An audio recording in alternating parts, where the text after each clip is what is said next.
ब्रेकनंतर आपल्या सर्वांचं पुन्हा एकदा स्वागत। एक महत्त्वाची बातमी, बळीराजा पुन्हा उभा राहील आणि वाहून गेलेली पिकं पाहून मन विषण्ण झालं असं मुख्यमंत्री देवेंद्र फडणवीसांनी म्हटलंय।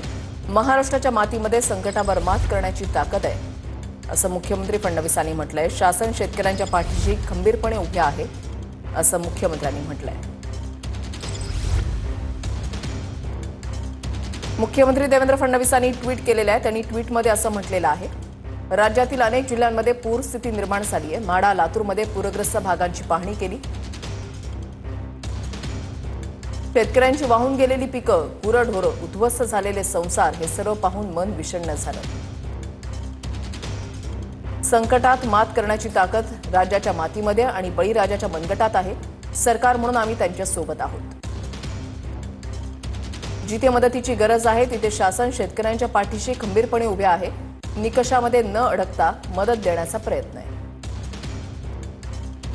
नुकसानाची भरपाई करण्यासाठी आधीच 2200 कोटींची तातडीची मदत दिली आहे। पुढेही गरजेनुसार निधी उपलब्ध करून देऊ।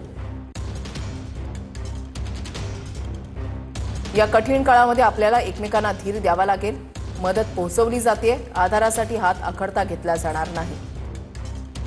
हे संकट तात्पुरतं आहे। बळीराजा पुन्हा उभा राहील आणि त्याच्यासोबत महाराष्ट्रही अधिक सक्षमपणे पुढे जाईल।